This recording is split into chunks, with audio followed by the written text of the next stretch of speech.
Ta-da! Welcome to another session of From Sea to Success. So today I'm planning to discuss two things. One is the general arrangement of these ships, these LNG carriers, how they are normally built, etc.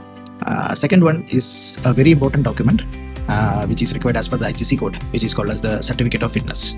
So we will go a little bit in detail about these two, so that whoever is watching this video will have a fair idea of how these ships will look like and what is this important document. Okay, see you.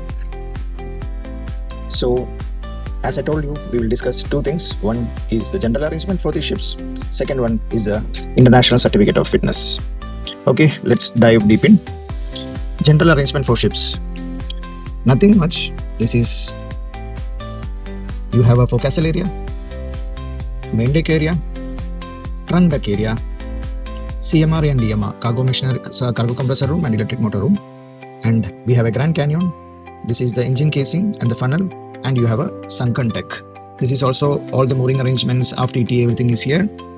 Then this area also have the forward mooring arrangements, then chain locker, the bosun's door, then bow thruster room, etc. Forward ETA, everything is in this area. Okay, and that is common. But one of the distinctive features with the ships which have this membrane tanks is they have something called as a raised deck, which is above the main deck. So main deck is there, and a raised deck which is there called as the trunk deck. Okay, so trunk deck, main deck, forecastle deck, Grand Canyon, sunken deck, CMR and EMR. Okay, now ship has 4 cargo tanks, 1, 2, 3 and 4. So separating the cargo tanks, you have void spaces which are called as cofferdams. So cofferdam 1, 2, 3, 4 and 5. So we have 5 cofferdams here. And there is something called as the trunk space, that is between the trunk deck and top of the cargo tank have a void space which is called as the trunk space. We have 4 cargo tanks, so we have 4 trunk spaces here. Now let's see what is the mid cross-sectional area of this ship. So here you have the water ballast all the way till here, separating into port and starboard tanks. This is your octagonal cargo tank. On top of the cargo tank, you have the trunk space. This and this is the slanting portion which you see from outside, have the passageways. So passageway is running from aft to forward, this one and this one. Water ballast, pipe deck. Pipe deck is also running from aft to forward. Okay, and the trunk deck is this one. So I am attaching the photos for your reference, the general arrangement, the cross-sectional view, etc. This will be useful. I guess you can view it because my editing is not so good. Let me now jump into the next part, which is the International Certificate of Fitness. Ta-da! This is the Certificate of Fitness or International Certificate of Fitness for carriage of liquefied gases in bulk. Is it a mandatory document? Yes, this is a mandatory document required by the IGC code. So what does this certificate say? This certificate say that the vessel is conforming with the IMO regulations for the safe carriage of gases in bulk. So who is issuing this one? This one is issued by the flag or any authorized recognized organization which is appointed by the flag.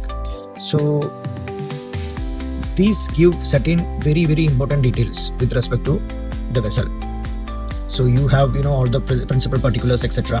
What is this 2G? 2G is basically the survival capability of the ship. So IGC code actually divides the ships basis the survival capability as 1G, 2G, 2PG and 3G. So my ship is basically 2G.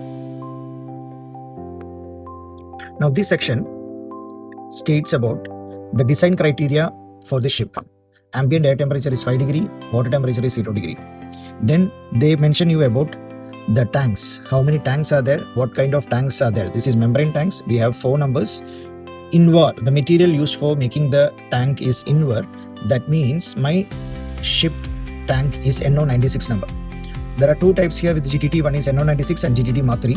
So here the primary and the secondary insulation, primary and secondary membrane is both Invar with perlite insulations in between. Okay.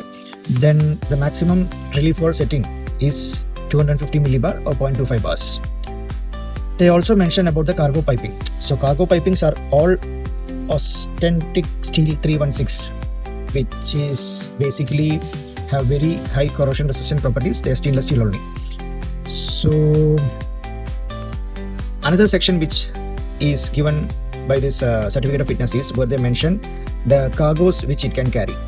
So here my ship, the only cargo that can carry is methane, but when I was in LPG, they were giving different grades which the vessel was designed to carry, and what was the relative settings for the mouths, then the maximum density, and what are the limiting conditions, like if you want to carry the cargo, so and so criteria have to be met, and what is the minimum temperature which the ship is designed to operate. My case, it is minus 163.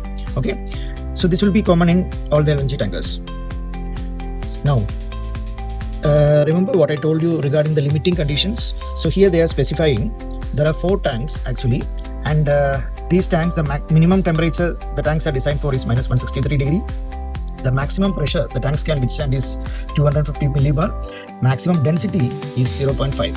Okay, now 2 limiting conditions they are mentioning here. This we should not be violating at any cost.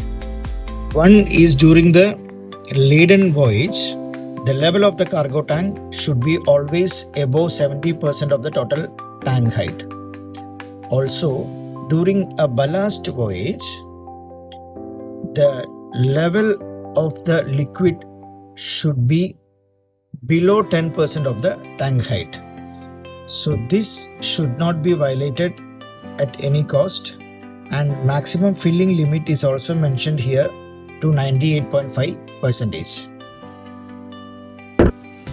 I am attaching here for reference each shots of the certificate of fitness page, which you can review in detail for your purpose. Thank you for watching.